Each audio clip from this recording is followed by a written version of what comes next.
ইচ্ছে করলে বাসায় ঝটপট মাত্র 10 মিনিটে বানিয়ে ফেলুন আমার মতো চকলেট কেক। কোকো পাউডারের ঝামেলা নেই এবং বেশি উপকরণের ঝামেলা নেই। খুব সহজে সিম্পলভাবে বানিয়ে ফেলুন আমার এই ভিডিও দেখে। তো চলুন আজকের ভিডিওটা শুরু করি। আমার কেকটা কত সুন্দর দেখুন, স্মুথ হয়েছে এবং কতটা ফুলেছে, আর খেতেও কিন্তু খুব মজা হয়েছে। তো আমি পিচ পিচ করে কেটে নিচ্ছি এবং আমার ভিডিওটা আপনারা খেতে খেতে দেখুন, মিষ্টি মুখ করুন। ফার্স্টে একটা চকোফান্ড বিস্কুটটাকে নিয়ে নেব।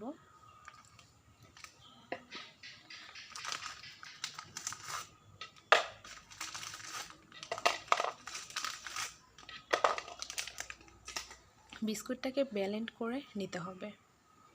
বাসায় কোকো পাউডার ছিল না, তাই বিস্কুটটাকে গুঁড়ো করে কোকো পাউডার বানিয়ে নিয়েছি। এখন আমি ডিমটাকে ভেঙে নিব ব্লেন্ডারের ভেতরে। আপনারা যে কয়টা ডিম দিতে চান দিতে পারেন। আমি 2টো ডিম দেব, দেশি মুরগির ডিম, কারণ আমি ছোট করে একটা কেক বানাবো।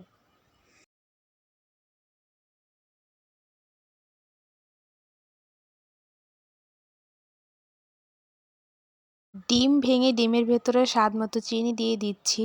চিনি এবং ডিমটাকে ভালো করে মিক্স করে ডিম এবং চিনিটাকে মিক্স করতে করতে ফমি ভাব করে নিয়ে আসতে হবে।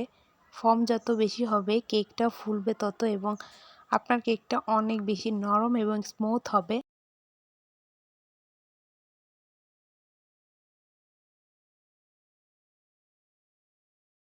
যতটুকু সম্ভব ফর্ম করে নিয়েছি, এখন তেল দিয়ে দিচ্ছি। তেলটা ম্যাজিকের মতন আপনার কেকে কাজ করবে। বিস্কুটের গুঁড়ো, কর্নফ্লাওয়ার এবং ময়দা চেলে ভালো করে মিক্স করে এখন আমি সেই ডিমের ফর্মি ভাবটার মধ্যে দিয়ে অল্প অল্প করে দিব এবং ভালো করে মিক্স করে নেব ব্লেন্ডারে।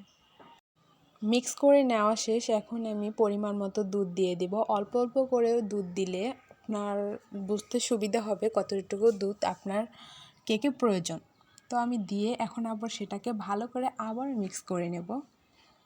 কেকের সবগুলো উপকরণ মিক্স করে আমি এক সাইডে রেখে দিয়েছি। এখন আমি যে পাত্রে কেকটাকে বানাবো সেই পাত্রটাকে একটু তেল ব্রাশ করে দিতে হবে।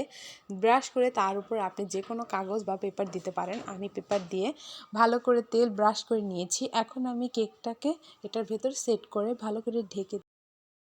আপনারা ভালোভাবে আমার ব্যাটারের ঘনত্বটা একটু দেখুন, কি সুন্দর হয়েছে ঘনত্বটা। এর বেশি পাতলা হলে কিন্তু চলবে না, একটু ঘন করতে হবে।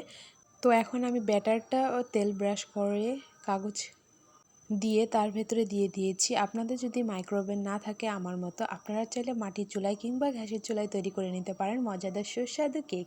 তো আমি স্টিম করে নিয়েছি খুব সহজেই, এবং আমার কেকটা দেখুন। এখন আমি কাগজটা উপরে থেকে উঠিয়ে নেব। আর এত সুন্দর হয়েছে যা বলার বাইরে। আমি নিজে বানিয়েছি তাই না, কিন্তু অনেক সুন্দর হয়েছে। আপনারা চাইলে আমার মতো ট্রাই করতে পারেন। আর আমার চ্যানেলটাকে অবশ্যই সাবস্ক্রাইব করে দিবেন। নতুন নতুন ভিডিও দেখতে চাইলে এরকম মজার মজার রেসিপি আমি আপনাদের সাথে শেয়ার করতে চাই। আপনারা যদি আমাকে উৎসাহিত করেন তাহলে অবশ্যই আমি রেগুলার ভিডিও দেব। তো আমার কেকটা কীরকম হয়েছে অবশ্যই কমেন্ট করে জানান। আল্লাহ হাফেজ সবাইকে।